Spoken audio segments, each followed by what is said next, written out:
Off season. All men are created equal. Some just work harder during the off season. Let's work. Hey, bing, bong, boom. It's Mr. Worldwide when I step in the room. I'm a hustler, baby. You already know it's your boy, Big 38. And it is Coach Carey back with another episode of This Is Me. I'm excited, man. You excited? I'm excited, you know what I'm saying? Just to be back in front of the camera, doing what we do, talking our talk. It's been a minute since, being back in Charlotte and after camp. So it's time to dive right back into it. So talk about that. Content. You hit it. Baby. There you go. Let's talk about it right now. Let's talk to us about camp. NFL camp is no joke. Some people may see Hard Knocks. It's kind of very, I believe it's probably very similar. I know you guys got to go to, what is it, Wofford? Yeah, so you go to another college. So people see, the Lions being at their facility and the Hard Knocks this year. You have a different experience. So, tell the people about that. Let us know how it is being back in a dorm room. I know it's been a while since you've been in a dorm room, but, let us know how that was and everything with camp this year. Camp was actually, I felt like I got better. That's the one thing. I attacked it the right way. I feel like I went in with the mindset to get better every day. And I didn't go into the mindset like, am I going to make the team? I knew if I got, like you said, that 2% better every day, I knew it would be enough to make the team. But Wofford it's literally probably the closest place to the equator, I feel like. Like, it's so hot down there. I'm talking about you walk out, we were doing walkthrough at like 8 a.m. and you're drenching sweat. That humidity, I bet you that humidity down there ain't no joke. I'm telling you, it was like I was in college all over again, going back to Mississippi. Like, I was like, there's no way I'm going to last until the end of this camp. Like, I'm dead already. It was like day 2. But camp was good. Living in the dorm really makes you focus on the little things. You're surrounded by football. You're surrounded by people who have all the same common goal to get better, to make the team better, to make the team, and just, be one of the 53 or practice squad guys. So being around the guys every day and, some days you're not going to want to do things, but to look to your left and your right and see D-Jack, see Justin Bird, see Chin, see JC, seeing all these people like. That's a lot of names. I'm name dropping. Those my dogs right there. But just seeing, people fight through nicks and bruises and come out every day ready to work, seeing the offense come out and us compete, healthy compete as teammates. You know what I'm saying? Nobody taking no crazy shots, but making sure we all get better every day. Offense, wide receivers coming up to us, telling us what we can get better at so we can be the best. And then we go into them like, yo, I think you should do this when you do this route. Just to make sure that we're sharpening each other's knives and making sure we're just the best that we can be once camp was over. Iron sharpens iron. Iron sharpens iron. But it was nice though. It was definitely nice, not having to pay for no meals, and I want to sit here and say thank you to Wofford's cooking staff and everybody that was there to help, because they made it easy. They made getting food, snacks, all that stuff, making sure everything was given to us, and being there, you're like, where is the actual Wofford football team? And you're like, where are they at? And they literally gave us their locker room, gave us their weight room, gave us their weight training room. Like, it was just cool to see how all that stuff is put together, and seeing how North Carolina and South Carolina are kind of merging with that whole being there for camp, and seeing the people that come out every day in the heat, 100-degree heat, and sit out there and watch us do practice. That's to the fans, Big 38 love you. Y'all had a lot of fans out at practice, just through the Panthers. Shout out to the Panthers social media team too. They are on top of it. I'm all the way in New Jersey, but I'm able to keep track of what's going on daily in the Panthers organization, and that's a credit to the social media team for really posting consistently and letting all the fans know. Yeah, content, baby. Content. They pushing C. Ooh, pushing C. Stamp that. 38. You know what I'm saying? But let's go on to, you're in a different type of camp.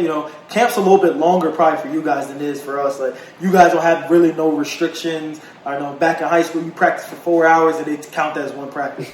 I wish they would nowadays try to practice for 4 hours. The NFLPA will be there in a flash. How long are your practices? Probably our longest practice was probably like 2.5. Okay. And it was probably like one. It was probably like two. No, I'm tripping. Maybe 2 hours. Maybe 2:15. So then that's uncommon, right? Right. Okay. So after stretch, you're probably looking at 150. That's not too bad. It's not bad. A lot of but how was it for you to go through camp? Another year at Saraville. How was it this year? What was the difference between this year and prior years? So, this year was for me was a kind of an awesome experience. For high school camps, at least in New Jersey, we started like the first week into August. When you play Pop Warner, it was August 1st. Everybody knows. But for high school, because we've had our summer throughout July, we're able to get with our players and our team and have practices, but it's no pads. So they could be equivalent to some type of spring practice. But through the entire month of July, we're with our guys. So that's a great time for us to really do a lot of teaching. That way, come camp time, we're diving straight into the X's and O's, and we're really trying to really learn. Everything should be really learned already. We're just trying to crisp everything up, if that makes sense. So we started camp in the middle of or the first week of August. And for us, we don't have to stay. We don't go away. We don't have a university that we go to. Ours is, we show up at 8. Coaches would come in at 7. It's between 7 and 7:30. Our practices started at 8. We started with a team meeting every day, and then between 3 and 4 every day, we were sending our guys home. I know for if you remember back when we played, ours may have went to about 6 or 7 a couple days a week. Now it's a little different. We were also able to have double sessions every day.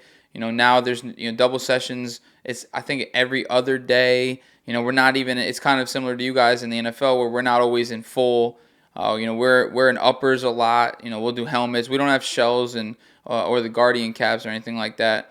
I mean, Saraville can't afford it. We will take donations for those Guardian caps. I hope they heard they help out with concussions. So any Panther fans out there want to support Saraville football, I'm with you. But it was a good experience. I think we got to build the culture that we really wanted to build and kind of piggyback off of last year. Last year we started 0-2 and won 8 games in a row and wound up or 7 games in a row, and then losing in the semifinals of the states. So this year we're trying to start it and piggyback off that, and really create the 2022 Bomber team.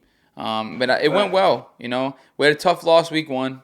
But I think we're going to bounce back. We went 0-2 to start the season last year, bounced back, and won a bunch of games in a row. So, losing the first game of the season doesn't scare me after last year because I know our guys that were here last year have the ability to bounce back when we need them to. Definitely. And, being at that game, I could definitely say, like, you've seen sparks of, like, moments where the team looked real good. And I feel like with time comes and the leadership comes, all those little things of beating yourself and doing all the little things right are going to pay off. So I think there's nothing wrong with losing game 1, but at least you guys know a measurement of what the team can be when you don't beat yourself. Definitely. I think I saw that our ceiling is a lot higher than maybe we had expected. I think we beat ourselves a lot. We unfortunately lost our starting quarterback for 4 months, most likely the entire season, which sucks because that's our 3rd senior that we lost this year for the season. Yeah, we lost one in July, and then we lost our senior captain, offensive guard, defensive lineman the week prior in our game scrimmage, and we lost our starting quarterback in the first game, broken collarbone. So. It's definitely a rough start for us, but the potential is there. I think for any of my players watching this, buy in. Really buy in. The coaches, we've been there, we've done that. We know what we're doing. Trust us because, we're going to take you to where you want to be. That's we Right. have the same goals as you. It doesn't change just because we come back and you guys leave or you guys get older and we're still there. We still want to win, and we want to create young men that are great in the community. And I think our team, if they start believing in that and believing in themselves, we're gonna go places. We are. I believe that. Right. Yeah, it's just like Coach Rule said today. Like, everybody has to be all in, from staff to training to equipment to head coach, middle linebacker coach, DB coach, wide receiver coach. Everybody has to be all in, and all in. It could be you could be the placeholder. Do it 100% all the time. So, like, you never know when that time is going to come, and it has to be the best hold, or you never know when you got to be in that gap, and you got to make the game-saving play. So, just buy in. That's the easiest way to make football fun, and to make it to the league is if you buy into each level that you're at. You'll only see your game improve to the next level and to the next level, because these coaches are not going to. At the end of the day, coaches are. Their job is on the line too, and maybe not so much in high school, but college and NFL, like, the turnover from coaching is so crazy that the coaches are not going to put you out there to make you look bad. They're not going to put you in a position to, I'm going to put you here. I know you can't do it, but I'm going to put you there so you can get bombed over Baghdad, big box. Their over jobs top. are on the line, just like your jobs are on the line. Exactly. So, again, like he said, anybody who's watching this, who's high school, college, even the NFL, buy in, all in all the time, All so in you all can the be time. the best person you can be. Be the best person you can be. Absolutely. So your season's what I'm starting saying? this week. This episode will drop. You'll play week 1. So I want to hear. Give me some expectations for the season of the 2022 Carolina Panthers. For you, personally, give me some goals. Give me what how you think the team's gonna be, and your predictions. Let me hear it. I think the 2022 Panthers can. I think the sky's the limit for us. I think we're going in it with our head down and just trying to take it week by week. Go 1-0 every week, and all the personnel that we have from our corner room, safety room, linebacker room is so deep. So I think everybody's going to be able to help one another, be great. And in the NFL, as they say, everybody touches each other's money. So if everybody's doing their job and we're winning, everybody gets paid. So I'm all in. If you want me to go kick a ball, you want me to run down, kick off, you want me to be the nickel, you want me to be the dime, I'm all in. Love it. Because I just want to see the team win and see. Because during camp, Coach Rule kind of broke it down to us. The Panthers had never had a back-to-back winning season. Wow. And it's kind of tough. That this team started in 1997 or something like that, and that we never had a back-to-back winning season. We had times where we went to the playoffs back-to-back, going 7-9 in those years and winning the conference and stuff like that, but never back-to-back winning season. I think this is the year we're going to break, get that winning season and then just build off these for years to come and start new traditions. I like that. Because I think Coach Rule has the best plan for us. The plan to win is always there, and it's always when we lose, it literally comes down to his plan to win. He's like, I told you we had to do these things to win the game, and these are the things that hurt us. And then when we win those categories. So I think if everybody just buys in, the sky's the limit for offense and defense. Being able to play as everyone says in our locker room, play a connected game. Offense, defense, special teams. Everybody's touching each other. From special teams, if we down a punt at the 2-yard line and we go 4 and out, we go 3 and out, boom, they punt the ball. Now our offense has a short field. That's playing a connected game, and I think that's where we've grown as a team, to play connected and not just play, okay, defense handle theirs, offense handle theirs, special teams handle theirs. Where if we're all moving as one machine, 22 bodies, offense, defense, and another 11 on defense. On special teams, the sky's the limit. And this is a long season, so 17 games long now, boy. 17 games, bro. That's an extra game check, though, right? Yeah, money good. Money good. But hey, I like that, though. I like that you said, I like what Coach Rule had to say. He's been there and he's done that. His resume speaks for itself. he wouldn't be at the position he's at as the head coach of the Carolina Panthers if he didn't have the ability to create a winning team. So I think, your defense is like that. They've been like that. Y'all are gonna continue to be like that. I'm excited to see the offense. I'm excited to see Baker. He's got his return game this week. That's the hot topic. Baker has the swag. Bro. Yeah, he got the juice. I've loved Baker since college, man. He just has this moxie about him where he walks around. It's like some people think of it as like an arrogance. I don't see it that way. I see it as he's so confident that you either gonna get with it or get left. And I like that mentality because not everybody's gonna like you, especially at being a Heisman Trophy winner, being one of the best college football players in the last couple years. He's proven himself to be like that. And, people are going to hate. Haters are going to hate. Everybody's going to have the hate, especially being at the level you're at. And he just wears it, and he embraces it, and that shows true grit. It shows him having the ability to fight through adversity, and that's shown some. I don't know. I'm excited for Baker. I've been a fan for a while, man. Yeah, I think he's going to show people like what it takes to be a starting quarterback again. And I don't think he's lost a step, and I can't wait for him to showcase what he's been doing all spring, really all summer and through training camp, the ultimate leader. He just got voted one of the captains of our team, so that shows that he can lead a team and things of that. So I can't wait for him and the whole offense really, having CMC back, having all our wide receivers. I think we got everything we need. Now we just got to go execute. I think I got DJ on 3 or 4 fantasy teams. DJ like that. He really is though. He's so he's like that, man. He gonna get you what you need. I feel like he's slept on. I feel like his name his name never really is up there, but it's not up there. But DJ doesn't care about that. I love that. DJ. He's like a dude like I'm gonna get mine. If y'all don't like, he was a 1,000-yard receiver back-to-back seasons. Like, if y'all not gonna give him his praise, like he's just like a dude like that's like an unknown fact. And eventually, I'm gonna go get mine, and then eventually y'all gonna notice me. Y'all gonna put me up where I need to be. So DJ Cool, Philly's finest. I want to say he went to Imhotep. I could be wrong. Hope he don't get mad if I was wrong. Because I know Philly high school football ain't no joke, and they take that shit really serious. That's exciting, though. I think I got CMC, too, on one of my teams. I had to. He slipped to 7. I don't know how he slipped to 7. He's a top 2. Can't go wrong with some CMC, man. Can't go wrong with CMC. You can't, man. He's a dog. He's been a dog. He's going to continue to be a dog.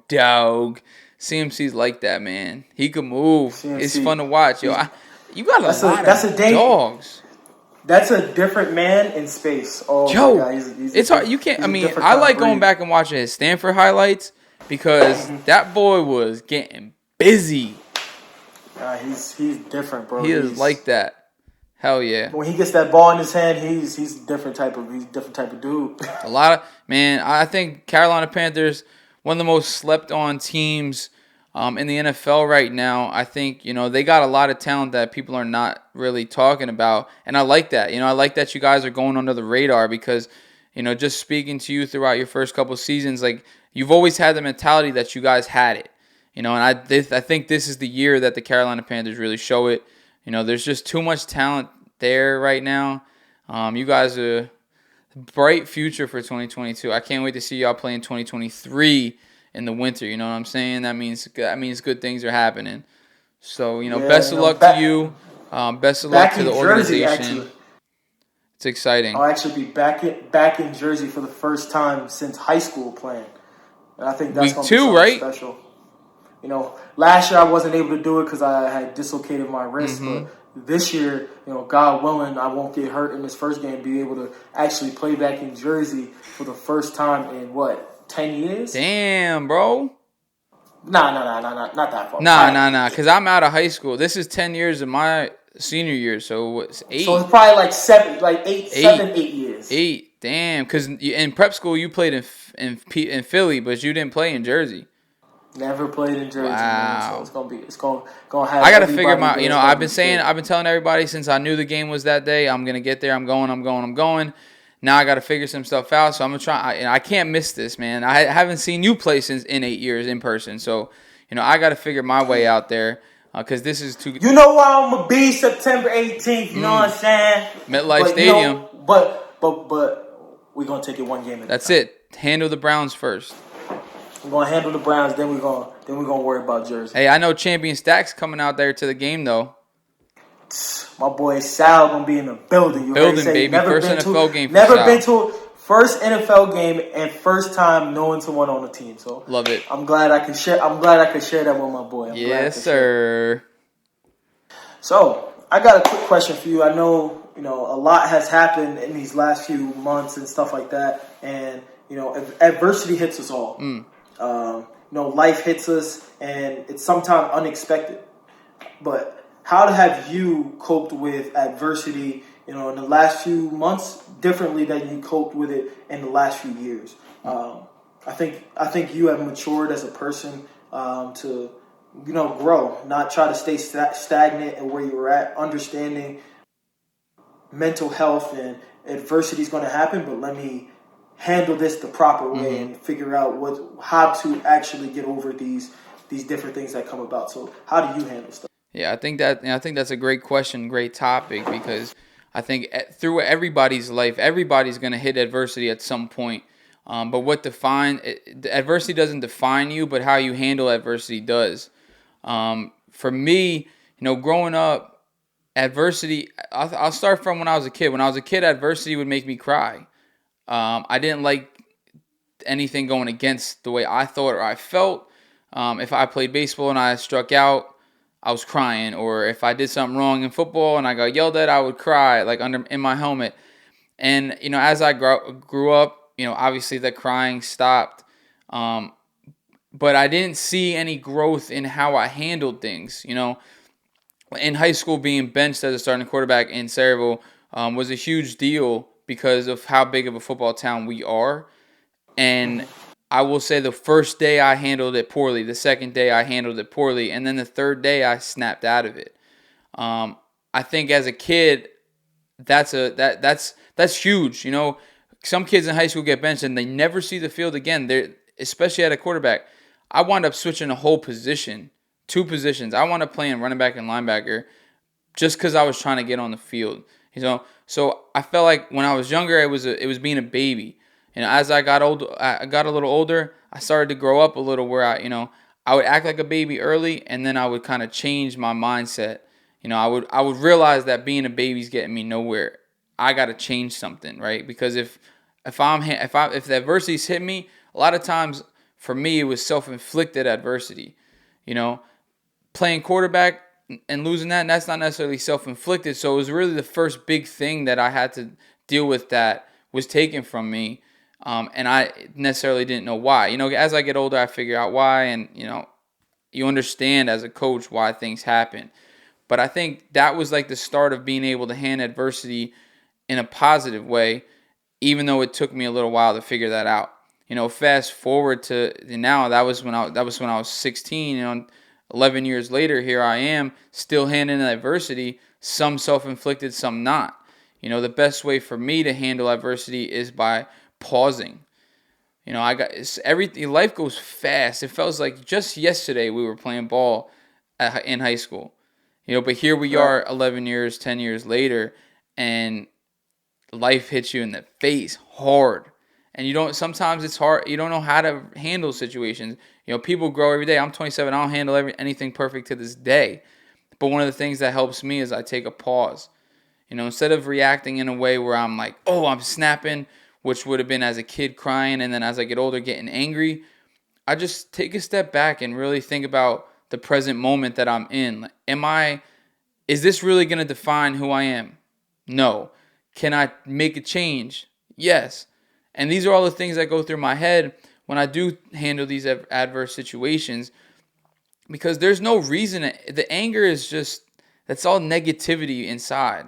If I keep my mind clear, if I keep my mind busy in positive ways, I'm going to be okay through that adverse situation. There's no reason to think that everything is forever. You can make Right. changes on a daily basis if you choose to, and I'd always choose to better myself in the positive way. Obviously, there's it's a roller coaster. Some things always hit you, and you may handle them wrong. But as long as you're learning from them, take that pause button and really look at the present moment. I'm seeing the growth, like you said. I'm seeing it in myself for the first time in a long time, and that's something that I didn't think I would ever see, because I just thought I am who I am, and I'm gonna be this way forever, and you got to deal with it. And then I realized that's not how it is. I have the opportunity to change. I'm still waking up in the morning and have the opportunity to be here. So being present, Right. taking that pause button, hitting that pause button is huge for me, and handling adversity. And coaching football, there's a lot of adversity. There's adversity daily. A player gets hurt. We're losing. How do we handle this situation? I'm a special teams coordinator. We're in an adverse situation. Do we kick an onside kick? Do we kick it deep? Do we pooch it? Those are all adverse situations that you handle. And being a coach and being able to better myself in my personal life has definitely helped myself in my professional life with coaching, starting a new job, and handling the podcast. So just taking that pause button, is huge in my growth in my current time. So yeah, that's how I'm doing it right now. Daily I'm trying to grow. I'm trying to learn things. I'm trying to be a better me. I'm not perfect. I'll never be perfect. But if I strive to be perfect on a daily basis, I will get that 2% better that I preach to my players. Right. And I like that, pausing, not just going through life and thinking that everything has to be perfect, but taking a pause and taking a moment to dissect what just happened and taking a breath and not just reacting like, oh, I gotta answer this right now. No, you don't. Situations happen for a reason. It's already written out, and I'm a big believer in God, and God has everything worked out. He has everything written out. He done it all. He's seen it. So whatever happens is happening for a reason. I'm supposed to go through this adversity, so later on in life when something happens and it might be a similar situation, I won't react how I react now. So I applaud you for that self growth of taking a pause and actually being present with your inner thoughts and inner what's happening and dissecting it and not just letting it pass and just getting angry and letting it go. Actually learn from it. So Appreciate it, man. Yeah, just daily trying to get better, man. That's all I could do. But how about you? I've known you for a long time. I've known you, especially last year. That's a big adverse situation. How you handled that injury was huge. You came back stronger. I remember watching that game. Your first game was against the Jets, right? Yeah, dude, you were balling. And I'm like, damn, my boy ready. He handled everything he needed to handle, and then boom, you handle that. That's huge. That's getting hurt in your profession in the NFL, being away, that could really mess with somebody's mentality, their mental state. But you've shown nothing but greatness when you handle adversity since I've met you, and I want you to touch on you and how you handle adversity. You're on a bigger stage than me. You got cameras in your face on a daily basis. There's media in the locker room, out of the locker room. When you get out of the facility, you do outside podcasts, you do interviews on radios. You have to handle way more things than the normal person in the NFL. So speak on that. Let us know, us regular people. No, I'm kidding. But just let us know who's not in the NFL locker room, who's not dealing with the media like you are. Talk to us about how you handle all that. I think how I've handled it, I feel like I haven't been perfect either. And even the times that it may seem like nothing's going on, or I'm all right, I'm okay. I was just hiding from adversity and what was going on, hiding it within and not really talking to people. And once I figured out that wasn't healthy, I kind of figured that out a little bit in high school, my senior year, when everything went down. I kind of figured it out then, but I didn't want to believe it then. And I was like, it's nothing. And then as I got older, college, and kind of now I kind of got a system where if something happens, I like to talk about it. It could be to anyone. It could be I call my mom at the same. As soon as I leave the facility, I talk to my mom. And it could be about anything. I talk to her about how her day's going. She asks me about my day. And I feel like that's my time to actually express anything that's going on. My mom always listens. She's the rock. She gets everything done from. It could be the smallest thing as letting me know that my license was expired and I had to get a new license in Charlotte. But I think the biggest thing that I do when adversity hits is talk about it. Understand where I'm at. Understand that I don't have to do it alone. I don't have to go through this adversity alone. And I have people in my corner that want to actually help me. Everybody thinks that I know I used to think that when I would go through things, nobody else wanted to hear about it. Nobody else wanted to talk about it. Nobody else wanted to help me. But that's not the case. When you go through things, I have people in my life that I call true friends, family, because they're always around when things happen. When it could be the littlest thing, I could call somebody else. I call Dion, I call you, I call Zay, I call Sean, I could call Corey, Jahiva, and everybody can give me different advice to help me. And I think that's what I do the best. I absorb so much information about one situation that at least I could take a little bit from everyone. And then,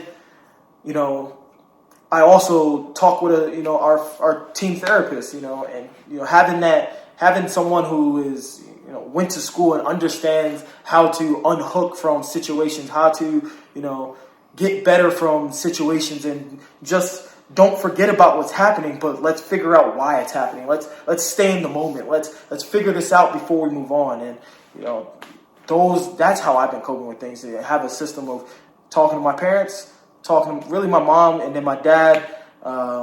Most of the time, it's more bigger, manlier things I'll go to him about. But my mom, I tell her anything. I don't care what it is.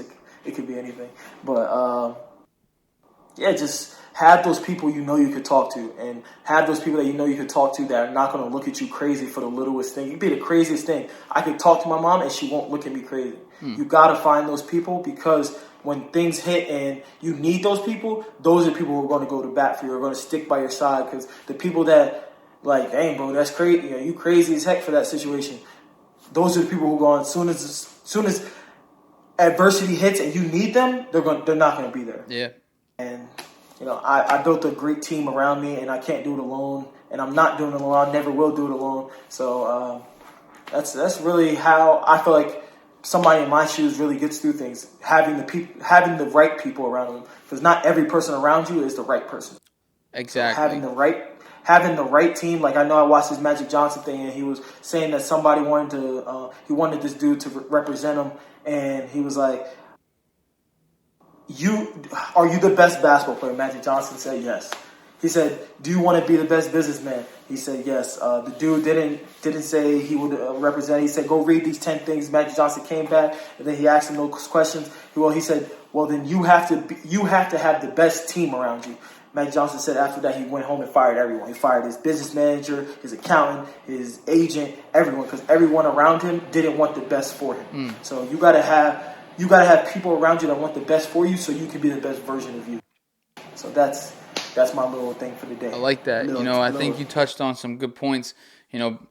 Not being open like you just were, and showing some vulnerability about being able to speak upon your feelings is big. That shows a lot, because we're in a football locker room. It's manly man, masculinity everywhere. It's shut the F up, keep it to yourself, worry about this, and this. It was very not militarized, but it's just football. I think Right. Anybody that's ever been involved in football has an idea of what I'm talking about. Where it's just known you don't speak upon certain things, and I think in the last couple years, with everything coming out, mental health, I really like how Brandon Marshall is very vulnerable on I Am Athlete, and how he speaks upon his mental health, and how he's a very big advocate of mental health, because I think it's opened up a lot of people's eyes that, athletes are people. They have feelings. They go through the same mental things that a regular person may go through. Right. They get stressed out. They got cameras in front of them every day. They're worried about everybody back home hitting them up. there's a lot of things that you have to deal with that a lot of people don't. And the fact that you're able to be open about that is a credit to you and your character. The biggest difference between me and you is the fact that what I do is in the spotlight. Yep.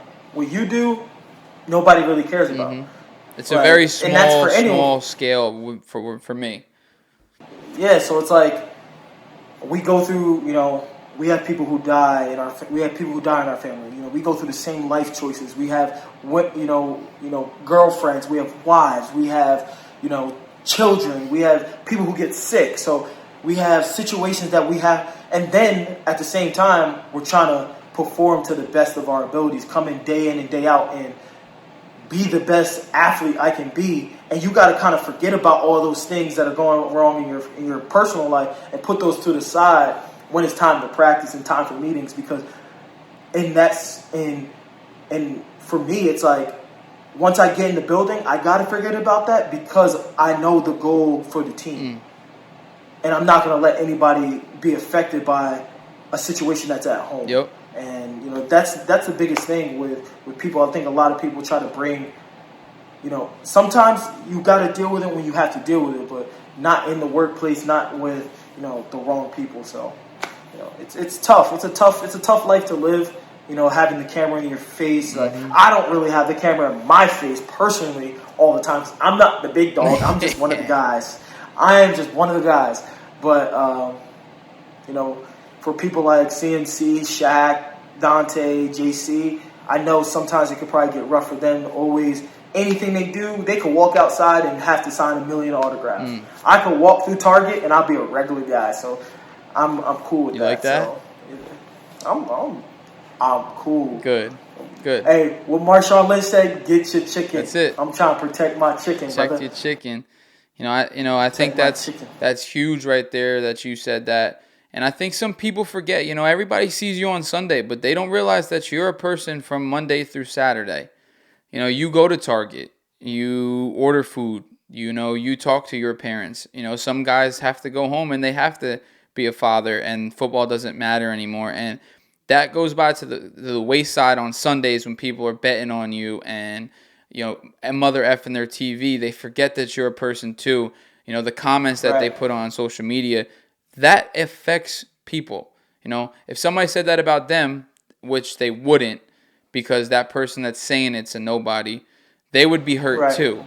But they think it's cool because they see you on one day a week. You get paid your money. You get a game check, but you have to. It's mandatory to go to practice and the facility, and they don't see all the time that you guys put in outside of that. And I think that needs to be said and needs to be talked about more. That athletes are people too, and they don't. They should not be getting treated. They should not be getting cursed at because you're on a team and you're a fan, and that's bullshit. Excuse my language. It's bullshit. They have to go home and they have to realize that somebody it's what we signed up for, though. It's what we signed up for. Yeah, absolutely. You live with the fans, you die by the fans. They're gonna build you. They're gonna build you up. You can do so many good plays, and that one bad thing, sometimes they'll tear you down. But one thing I'll say about Charlotte, I think our fan base is pretty good. I think our core fans are probably one of the best. I just appreciate them. I like talking to them. I like interacting with them so they can feel like, I'm just one of the guys. Like, I could be your friend. I could come over for Sunday dinner and we could chill out, relax, kick it, talk about things. Because, again, just like you said, we're people too. I'm a 25. Damn,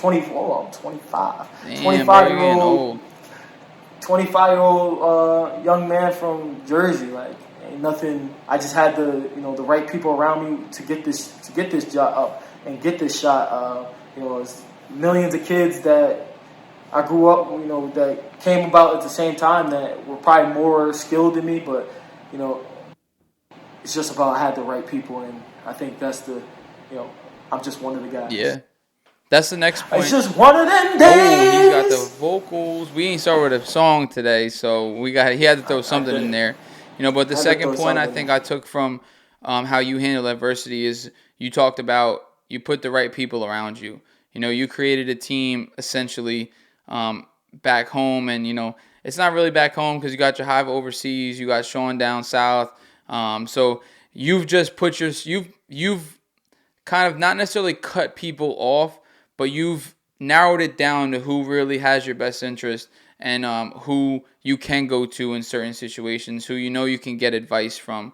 Everybody has those people that you'll talk to daily, but then you also have those people that you may not talk to in a couple of days, and then boom, I'm gonna call them, and boom, it was just like yesterday you guys were talking. I have that Right. with a couple of my buddies and things like that. So credit to you. You put a great team around you. I know everybody in your team, and to be a part of it, Guys. to see the guys around you, that is that's awesome to see, because not everybody has the ability to find some good people around them.